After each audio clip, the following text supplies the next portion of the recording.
In which of the following compound sp hybridize carbon is are present.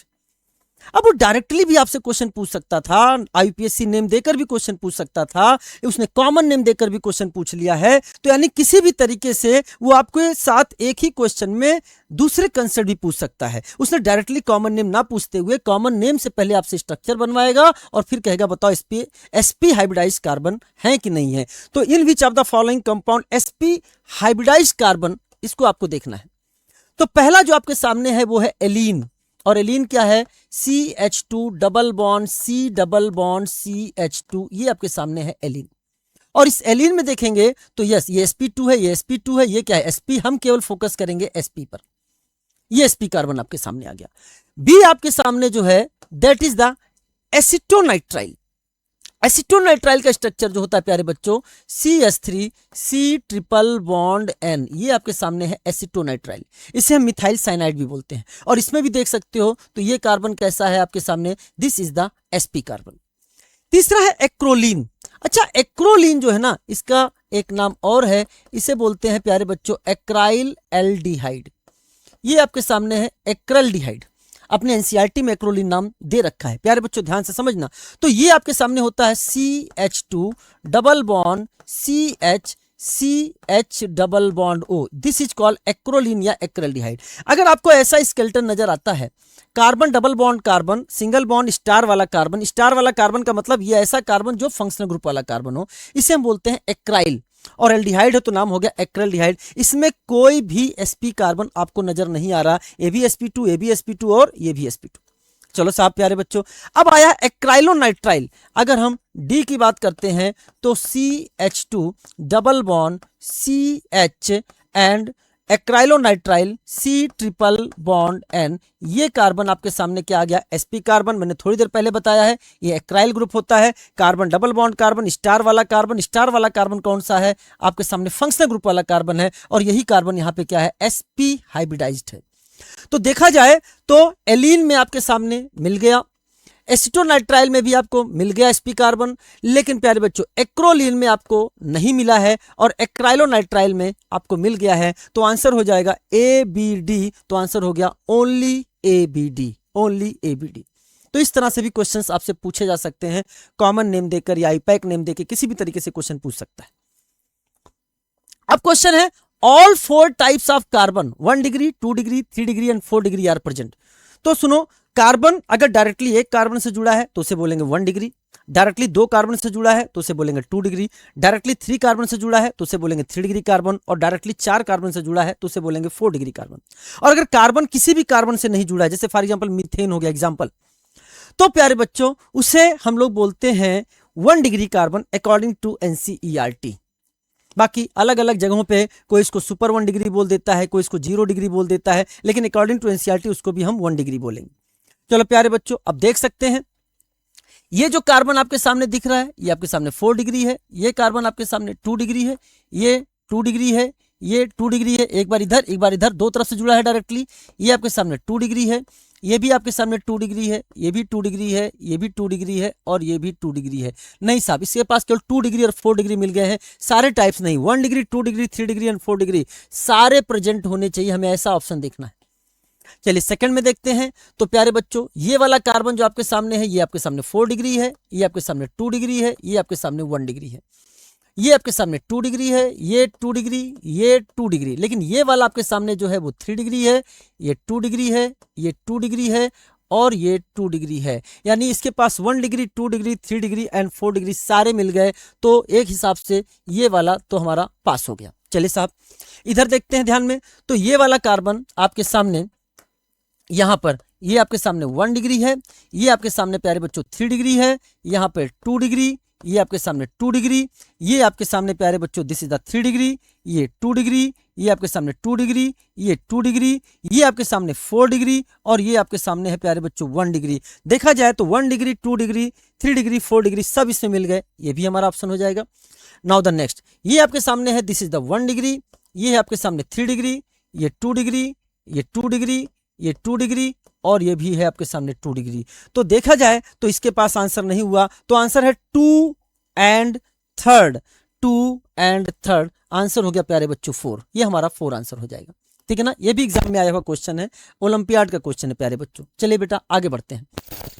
Now अब अगला question क्या कह रहा है कि the total number of structural isomer possible for the substituted benzene derivative with the molecular formula C9H12, C9H12, और हमें बनाना है इसका that is the benzene derivative के, उसने पूछा है स्ट्रक्चरल आइसोमर पॉसिबल।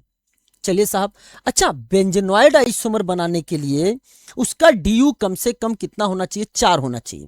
तो पहले इसका DU निकाल लो।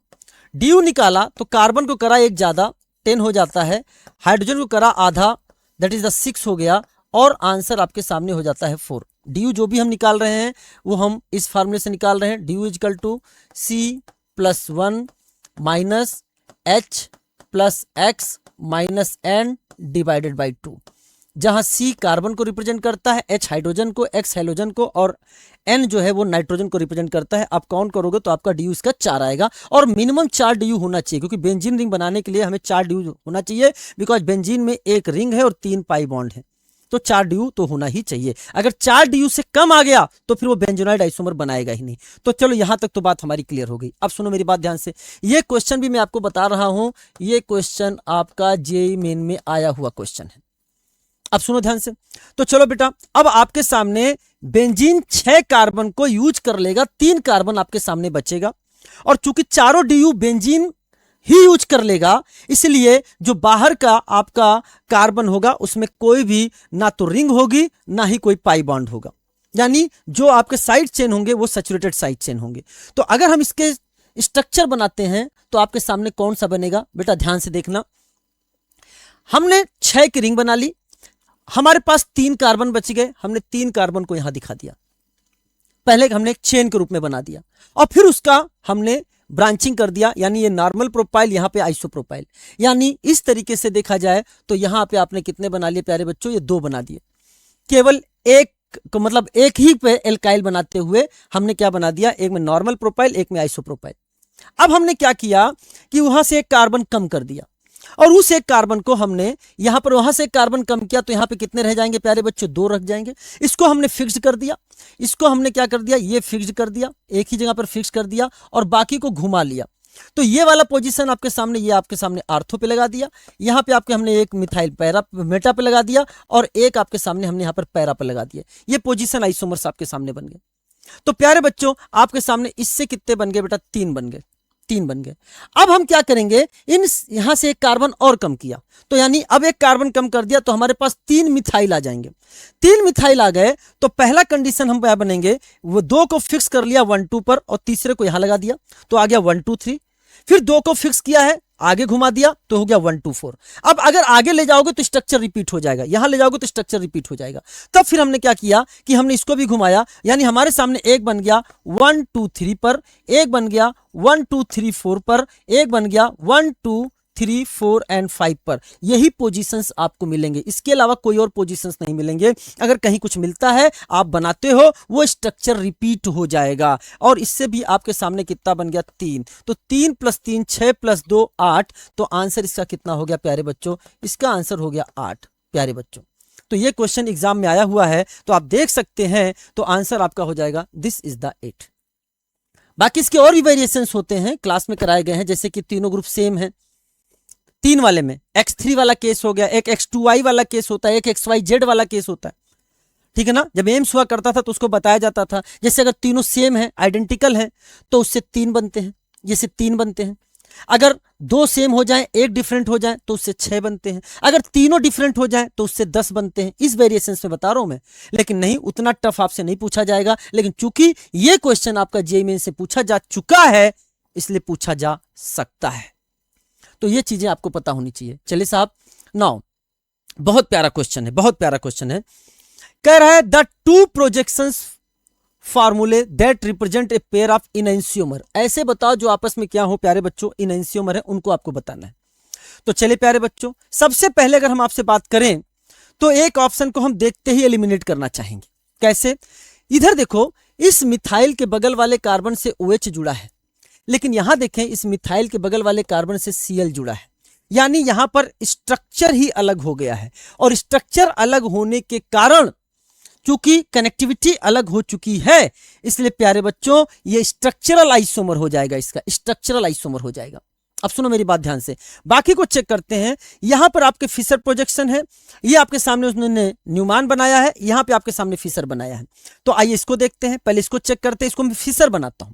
फिशर बनाने का तरीका क्या है, ध्यान से समझना। सबसे पहले आप सीधा वाई बनाएं, सीधा वाई बनाएं।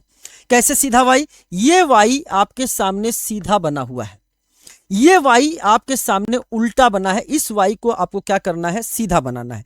तो हम सीधा वाई बनाने जा रहे हैं। कैसे? मेरी बात ध्यान से समझना, मेरी बात ध्यान समझना। तो हमने इसको क्या घुमा दिया, इसको घुमा दिया। जब आप इसको घुमाओगे तो आप क्या पाओगे, ये देखो प्यारे बच्चों, ये आपके सामने बन गया, दिस इज द सीधा वाई। बहुत सिंप्लीफाइड तरीके से समझा रहा हूं। तो ये मिथाइल जो ऊपर था, ये मिथाइल आपके सामने प्यारे बच्चों नीचे आ गया। हम इसको घुमा रहे हैं तो इधर आ गया आपके सामने, ये आपके सामने आ गया OH, और आपके सामने प्यारे बच्चों इधर आ जाएगा H, इधर आ जाएगा आपके सामने H। ये आपने चीजों को बना दिया है, ठीक है, ध्यान से सुनना। तो आपने घुमाया, OH इधर आ गया, H इधर आ गया, CH3 नीचे आ गया। पीछे वाला सीधा बना है, उसको एज इट इज बना दो। तो यहां पर आपके सामने, ये आपके सामने है C2H5, ये है C2H5, इधर आपके सामने दे रखा है H, तो आपने इधर बना दिया आपके सामने H, और इधर दे रखा आपके सामने Cl, तो आपने बना दिया इसको Cl। सबसे पहले काम ये करेंगे। उसके बाद ये कार्बन होगा आपका फ्रंट और ये कार्बन होगा आपका बैक। अब ये आपके सामने फ्रंट है, ये आपके सामने बैक है, तो हम क्या करेंगे, ये आप इसको ओपन कर दो। तो ये फ्रंट तो नीचे की तरफ रहेगा और बैक वाला ऊपर की तरफ कार्बन चला जाएगा। तो हमने क्या कर दिया प्यारे बच्चों, इसको इस तरीके से ओपन किया। तो आपके सामने जो फिशर प्रोजेक्शन बन रहा है उसको ध्यान से देखना। पहले फ्रंट कार्बन, ये फ्रंट कार्बन है जहां पर CH3 नीचे दे रखा है। इधर आपके सामने हो जाएगा दिस इज द OH, यहां पे आपके सामने है H। C2H5 ऊपर जा चुका है, आपने इसको अनफोल्ड कर दिया है। अब प्यारे बच्चों C2H5 ऊपर गया, इधर आपके सामने प्यारे बच्चों ये आपके सामने आ गया H, और ये आपके सामने आ गया Cl। ये कार्बन आपके सामने है बैक कार्बन। इस तरीके से आपने बनाया। अब इसको देखो, यहां पर देख रहे हैं तो CH3 ऊपर की तरफ है और यहां पर CH3 नीचे की तरफ है। तो हम उसको एक ही तरीके से लेके आएंगे। हमने क्या किया, इस पूरे मॉलिक्यूल को 180 degree in the plane of paper, 180 degree in the plane of paper rotate कर दिया। अगर 180 degree in the plane of paper rotate करते हो तो प्यारे बच्चों यहां से जो आपके सामने बनने जा रहा है, ध्यान से देखना, CH3 जो है वो आपके सामने ऊपर चला जाएगा और C2H5 जो है वो आपके सामने नीचे चला आएगा। और तरीका सुनो, मैं आपको 180 degree in the plane of paper rotate करने का एक मेथड भी बता रहा हूं। उसमें करना क्या होता है, इन ग्रुप को आपस में इंटरचेंज करो, इन ग्रुप को आपस में इंटरचेंज करो, और इन ग्रुप को आपस में इंटरचेंज करो। मतलब इन ग्रुप को आपस में इंटरचेंज करो, उसके बाद आपके सामने इस ग्रुप को आपस में इंटरचेंज करो, एंड प्यारे बच्चों इस ग्रुप को आप में इंटरचेंज कर दो। तो वो 180 degree in the plane of paper आपके सामने क्या है बेटा, वो रोटेट हो जाता है। तो यहाँ पे आपके सामने आप देखिए, इन दोनों का आपस में किया चेंज, तो इधर आ जाएगा प्यारे बच्चों, यहाँ आ गया आपके सामने OH, यहाँ आ जाएगा आपके सामने Cl। इन दोनों का आपस में किया चेंज तो आपके सामने ये बनेगा। आप खुद देख सकते हो, अगर ये ऊपर जाएगा, CH3 ऊपर जाएगा तो ये OH इधर आ जाएगा, इधर आया, इधर H इधर आया। ये नीचे आएगा तो Cl इधर आ जाएगा और H उधर चला जाएगा। नाउ अब आपके सामने ये जो 1 है, और आप जो बात कर रहे हो थर्ड की बात कर रहे हो, ये आपके सामने थर्ड है। अब 1 और 3 को देखोगे तो आप क्या पाते हो, HCl और HCl, कायरल्टी सेंटर यहाँ पे भी है, कायरल्टी सेंटर यहाँ पर भी है। प्यारे बच्चों ये दोनों एक दूसरे के आपको मिरर इमेज नजर आ रहे हैं, और मिरर इमेज नजर आ रहे हैं तो ये दोनों आपस में क्या हो गए, इनएंशियोमर हो गए। तो आंसर क्या है, दैट इज द 1 और 3, 1 और 3 जो है वो आपस में क्या है, इनएंशियोमर। ठीक है प्यारे बच्चों, 1 और 3 जो हो गया आपके सामने इनएंशियोमर। और बात करें तो यहाँ पर अगर स्ट्रक्चर की बात करें, देखो फिर से बता रहा हूँ, CH3 के बगल में Cl है, यहाँ CH3 के बगल में OH है, तो इसको तो अलग ही कर दो, इसका तो स्ट्रक्चर ही अलग हो गया। अच्छा अगर इसको घुमाते 1 और 4 में, मैं क्वेश्चन अलग से बोल रहा हूँ, 1 और 4 में क्या रिलेशन है, 1 और 4 में क्या रिलेशन है, तो प्यारे बच्चों वर्टिकल वैलेंसी पहले सेम करो, ऊपर CH3 या नीचे CH3 है, इसको भी 180 degree in the plane of paper घुमाओ तो आप क्या पाओगे, मैं छोटा सा ही बना देता हूं। आपके सामने जे CH3 ऊपर चला जाएगा, C2H5 नीचे आ जाएगा, और आपके सामने ध्यान से देखना, ये आपके सामने इधर आ जाएगा प्यारे बच्चों, दैट इज द OH, यहाँ पे आ जाएगा आपके सामने H, यहाँ आ जाएगा आपके सामने Cl और यहाँ आ जाएगा आपके सामने H। और ये वाले देखेंगे ये आपस में जो है वो मिरर इमेज ही नहीं है, इनका आपस में रिलेशन होगा। These are called as diastereomer, यानी 1 and 4 होंगे डायस्टीरियोमर। आप वैसे भी देख के बता सकते थे, यहाँ OH और Cl अपोजिट है, यहाँ OH Cl सेम साइड में है। क्या मेरी बात समझ आ गई है? तो हमारा आंसर क्या हो जाएगा? थर्ड। आप इसको RS कॉन्फिगरेशन से भी कर सकते हो, लेकिन ये अगर आप इस तरह से करोगे थोड़ा फास्ट मेथड होता है। RS से करोगे आपको इसका RS निकालना पड़ेगा, RS निकालना पड़ेगा, फिर इसको भी चेंज करके आपको पहले उसमें RS में देखना पड़ेगा, इसको फिशर में ले जाना पड़ेगा। तो तरीके तो अपने है ना, इसको तो कोरिलेट करने के लिए आपको फिशर में तो ले ही जाना पड़ेगा ना। तो जब फिशर में ले गए तो आंसर तो मेरा यहीं से आ गया, तो आगे RS निकालने की जरूरत ही नहीं है। ये भी स्टैंडर्ड एग्जाम में आया हुआ क्वेश्चन है प्यारे बच्चों। Now the next, the total number of sigma and pi bond, the total number of sigma and pi bond in 2-ऑक्सो हेक्स 4 आइनोइक एसिड। तो चलो प्यारे बच्चों, पहले हमने हेक्स लिखा हुआ है 1 2 3 4 5 एंड 6, हेक्स हो गया। एसिड है तो प्यारे बच्चों COOH, ये एसिड बना दिया हमने।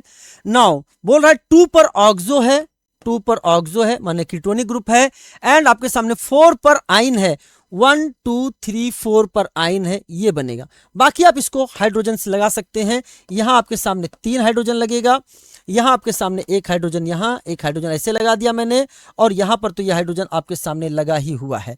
तो ये हमने आपके सामने प्यारे बच्चों इसके स्ट्रक्चर को बना दिया। अब आई सिग्मा बॉन्ड काउंट करते हैं। तो पहले जितने हाइड्रोजन है उनको काउंट कर लो, 3 2 5 और 1 6, 6 हाइड्रोजन तो हो ही गए, प्लस प्लस प्लस। यहां देखें ध्यान से, तो अगर आप देख सकते हैं तो यहां पर 1, ये आपके सामने दूसरा, ये आपके सामने तीसरा, ये आपके सामने चौथा, ये आपके सामने पांचवा, 1 2 3 4 5, ये आपके सामने 6, और ये आपके सामने हो गया प्यारे बच्चों 7, ये आपके सामने हो गया 8। तो मतलब यहाँ पे आपके सामने आपने काउंट कर लिया है। इसको तो हम लोग हाइड्रोजन काउंट कर लिया बेटा, इसको नहीं देखना है आपके सामने। तो आपने देखा 1 2 3 4 5 6 7 8, 8 हो गया, यानी आपके सामने हो गया 14 सिग्मा हो गए, 14 सिग्मा हो गए। अब आपके सामने पाई देख लो, तो आपके सामने 1 दूसरा 2 हो गए, ये 3 हो गए और ये 4 हो गए। तो आपके सामने हो गए 4 पाई हो गए। इन दोनों का सम पूछा है, तो सम कितना हो गया? 18। तो आंसर आपके सामने हो गया 1, आंसर हो गया आपके सामने 1। Now the next question, match list 1 with list 2 isomeric pair and types of isomer. तो चलिए प्यारे बच्चों जल्दी जल्दी देखते हैं। पहला ऑप्शन है प्रोपेनामाइन। प्रोपेनामाइन 1 2 3 NH2 में हाइड्रोजन नहीं दिखा रहा हूं, ये है प्रोपेनामाइन। और आपके सामने है मिथाइल इथेनामाइन। तो मिथाइल इथेनामाइन आपके सामने ये बन जाएगा। तो ये 1 डिग्री अमाइन है, ये आपके सामने 2 डिग्री अमाइन है। तो अगर आपके सामने देखेंगे तो ये अपने फंक्शनल ग्रुप अलग है, तो ये फंक्शनल आइसोमर हो जाएगा। तो ए का मैच हो गया 3 से। नाउ ये हो गया आपके सामने ए। नाउ अब आते हैं बी पर, hex 2 own and hex 3 own. तो 1 2 3 4 5 6 hex 2 own and 1 2 3 4 5 6 hex 3 own. आप देखेंगे तो यहां पर क्या नजर आ रहा है आपके सामने? यहां पर क्या नजर आ रहा है? दैट इज इधर 1 कार्बन, इधर 1 2 3 4 कार्बन, इधर 3 कार्बन, इधर 2 कार्बन, और ये पॉलीवैलेंट फंक्शनल ग्रुप है। तो प्यारे बच्चों ये जो एग्जाम्पल हो जाएगा आपके सामने देखा जाए तो metamer, this is the example of metamer. तो आपने बोल दिया मेटामर भी हो सकता है, एंड प्यारे बच्चों ये आपके सामने that is the position isomer भी हो सकता है। और इसमें देखा जाए पोजीशन भी दे रखा है और आपके सामने मेटा भी दे रखा है। तो बी का ऑप्शन, अभी मैं चेक करूंगा, सारे आंसर देखना पड़ेगा कैसे मैच कर रहा है। तो बी का आंसर आपके सामने दैट इज 2 भी हो सकता है, 1 भी हो सकता है। तो पहले ए का हमने दिया 3, ए का 3 देते ही ये कट हो गया और ये कट हो गया। अब बी का 1 and 4 दे रहा है, तो 1 and 4 दे रहा है, यानी वो मेटामर को ले रहा है, 4 दे रहा है, तो ये गलत हो गया प्यारे बच्चों। मेटामर को ले रहा है तो हमने यहाँ पे आपके सामने लिख दिया 1। अगला है आपके सामने सी। सी कह रहा है इथेनामाइड। इथेनामाइड की बात करते हैं तो CH3 CONH2, ये आपके सामने इथेनामाइड। और हाइड्रोक्सी इथेन इमाइन क्या है प्यारे बच्चों? ये इसका टॉटोमर है, ये इसका टॉटोमर है। अगर आप बात करेंगे तो अगर पाई बॉन्ड इधर ले जाए, H इधर जाए, तो आपके सामने बनेगा CH3 C यहाँ पे आएगा OH, यहाँ आएगा डबल बॉन्ड, ये हो जाएगा प्यारे बच्चों NH, और इससे नाम होंगे, ये आपके सामने हो गया hydroxy, carbon carbon single bond है इथेन, और डबल बॉन्ड NH को बोलते हैं इमाइन, IMINE, तो हो गया हाइड्रोक्सी इथेनिमाइन, और ये आपके सामने टॉटोमर हो गया, तो सी का आंसर हो गया आपके सामने 4। जेई मेंस का आया हुआ क्वेश्चन है ये। एंड डी आपके सामने अगर बात करते हैं तो आर्थोनाइट्रोफिनॉल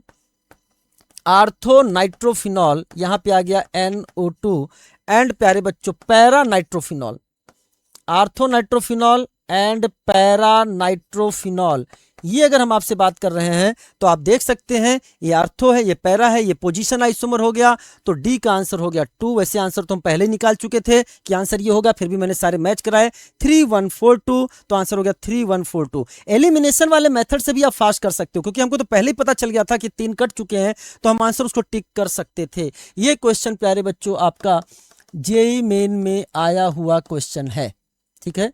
चलिए नेक्स्ट क्वेश्चन लिखा है the incorrect statement regarding the geometrical isomerism are. पहला दे रखा है प्रोपीन सो ज्योमेट्रिकल आइसोमर। प्यारे बच्चों अगर हम प्रोपीन की बात करते हैं तो ये आपके सामने है प्रोपीन, और यहां देखो दोनों क्या है, इधर तो दोनों डिफरेंट ग्रुप है लेकिन इधर दोनों सेम हो गए। प्यारे बच्चों ये जीआई शो नहीं करेगा। क्वेश्चन पूछा है इनकरेक्ट स्टेटमेंट, तो प्यारे बच्चों पहला स्टेटमेंट आपका कैसा है, इनकरेक्ट है। Trans isomer has identical atom और group on the opposite side of double bond. ठीक है बेटा, अगर हम ट्रांस की बात करते हैं तो अगर आप देख सकते हो यहाँ R है, यहाँ R है, यहाँ H है और यहाँ पर H है, तो आप देख सकते हो कि आइडेंटिकल ग्रुप और atom on opposite side of double bond या रिस्ट्रिक्टेड रोटेटरी सिस्टम, एकदम सही है यहाँ पे। चलो ये हो गया आपके सामने A, ये हो गया आपके सामने B। अब आते हैं हम लोग सी पर। सी है cis but two ene has higher dipole moment than trans but two ene. तो अगर हम सिस ब्यूट टूइन की बात करते हैं, सी डबल बॉन्ड O, प्यारे बच्चों ये है आपके सामने CH3, ये आपके सामने CH3, ये है आपके सामने H, ये है आपके सामने H, ये आपके सामने सिस हो गया। नाउ ट्रांस सी, यहाँ पे आपके सामने लिया प्यारे बच्चों CH3, यहाँ पे आपके सामने H है, यहाँ पे आपके सामने H है, ये आपके सामने CH3, ये आपके सामने हो गया प्यारे बच्चों ट्रांस। तो अगर हम डाइपोल मूवमेंट की बात करते हैं तो इनके बॉन्ड मूवमेंट जो होता है लेस ईएन से मोर ईएन, sp3 कार्बन की ईएन कम है, sp2 कार्बन की ईएन ज्यादा है, तो बॉन्ड मूवमेंट आपके सामने ये होगा, बॉन्ड मूवमेंट आपके सामने ये होगा, और नेट डाइपोल मूवमेंट आपके सामने एडिटिव ये होगा। म्यू इज नॉन जीरो आपको एकदम दिखाई दे रहा है। लेकिन अगर ट्रांस की बात करें तो इसका बॉन्ड मूवमेंट इधर, इसका बॉन्ड मूवमेंट इधर, और दोनों आइडेंटिकल ग्रुप हैं इसलिए एक दूसरे को कैंसिल आउट कर देंगे और इसका डाइपोल मोमेंट क्या हो जाएगा बेटा, 0। तो उसने क्या बोला, cis but two ene has higher dipole moment than trans but two ene, एकदम स्टेटमेंट आपका सही है। चलो साहब अब क्या बोल रहा है, 2 methyl but two ene shows 2 geometrical isomer. चलिए साहब डी की बात कर रहे हैं, 2 मिथाइल ब्यूट टू इन, तो 1 2 3 4 ब्यूट टू इन और 2 मिथाइल ये बना दिया। नहीं साहब हो ही नहीं सकता, यहां पर चलो मिथाइल हाइड्रोजन अलग है लेकिन ये दोनों ग्रुप सेम हो गए, तो ये जीआई शो ही नहीं करेगा। तो ये स्टेटमेंट क्या हो गया आपके सामने, गलत हो गया। नाउ आपके सामने आया ई की अगर हम आपसे बात करते हैं तो लिखा है trans isomer has lower melting point then cis isomer. नहीं साहब, ट्रांस आइसोमर का मेल्टिंग पॉइंट सिस आइसोमर से ज्यादा होता है। क्यों ज्यादा होता है, क्योंकि इनका पैकिंग एफिशिएंसी बहुत अच्छी होती है, ये बहुत क्लोज पैक हो जाते हैं, इनकी मेल्टिंग पॉइंट क्या होता है, ज्यादा होता है। और ले क्या लिख रहा है, हैज लोअर मेल्टिंग पॉइंट, तो ये गलत हो गया। प्यारे बच्चों ये क्वेश्चन भी आपका जेई मेन में आया हुआ है। मैंने वही क्वेश्चंस लिए हैं, या तो वो एनसीईआरटी के एग्जांपल्स हैं या किसी स्टैंडर्ड क्वेश्चन में, स्टैंडर्ड एग्जाम में क्वेश्चन पूछे गए हैं, या फिर जेई मेंस के हैं, क्योंकि हम ऐसा कोई भी क्वेश्चन आपके सामने नहीं ला सकते जो आपके नीट के सिलेबस के बाहर हो। ठीक है ना प्यारे बच्चों। तो अगर देखा जाए तो आंसर जो है उसने इनकरेक्ट पूछा है, तो ए वाला इनकरेक्ट हो गया, इसके अलावा दैट इज द डी वाला हो गया, और आपके सामने ई वाला हो गया, तो आंसर हो गया 4। अच्छा इसमें बच्चे गलती और कर सकता है, वहां बोला द इनकरेक्ट स्टेटमेंट और नीचे लिख रहा है चूज द करेक्ट आंसर। ये करेक्ट आंसर मत देख लेना, वो तो ऑप्शन उस तरह से उसने बनाया नहीं होगा, बनाया नहीं है, बनाया नहीं, बनाया है बी और सी देखो लिखा है, करेक्ट सोच के तुम्हें टिक कर दोगे। उसने बोला नहीं साहब इनकरेक्ट टिक करना है, अब आपको यह जवाब देना है, जो चारों ऑप्शन दे रखे हैं ऊपर क्वेश्चन के हिसाब से इसमें करेक्ट आंसर कौन होगा। समझ में आया? वहां इनकरेक्ट लिखता है, यहाँ करेक्ट लिखता है, लेकिन आपको जवाब इनकरेक्ट के हिसाब से देना है। उसने बोला 4 ऑप्शन दिया है, इसमें से उस इनकरेक्ट को मानते हुए करेक्ट क्या है। देख लो, घुमा दिया उसने, घुमा दिया उसने। तो ये चीज आपको ध्यान से देखना, इसका आंसर हो जाएगा 4। ठीक है, तो प्यारे बच्चों, मुझे पूरा विश्वास है कि चूंकि टॉपिक क्या था, नॉमेनक्लेचर एंड आइसोमर, बहुत इजी टॉपिक समझा जाता है। मैंने कोशिश करी है कि कुछ ऐसे क्वेश्चंस आपके सामने लेकर आऊं जो क्वेश्चंस आपको सिखाएं। गलती अभी हो जाए तो अच्छी बात है, एग्जाम के पहले मुझे मेरी गलती पता चल जाए तो मैं उस गलती को रिपीट नहीं करूंगा। समझ में आया? अभी पेपर कैसा भी है आप उसको करिए, पेपर बहुत अच्छी तरीके से बनाया गया है, सारे स्टैंडर्ड क्वेश्चंस हैं। इन हो सकता है इन्हीं में से कोई क्वेश्चंस कहीं रिपीट भी हो सकते हैं। तो आप पढ़ते रहिए, रीनीट के लिए आपकी ताकत लगती रहनी चाहिए। आप एकदम रीस्टार्ट कर चुके हैं और अब आप अपने लक्ष्य तक पहुंचने से पहले नहीं रुकेंगे। आप अपनी तरफ से ईमानदार रहिए, कोई और ईमानदार है कि नहीं उसकी बात छोड़ दीजिए, आप अपनी तरफ से ईमानदार रहिए और मेहनत करिए। Wish you all the best. मस्त रहिए, जबरदस्त रहिए, पढ़ाई में हमेशा व्यस्त रहिए। Let's crack it.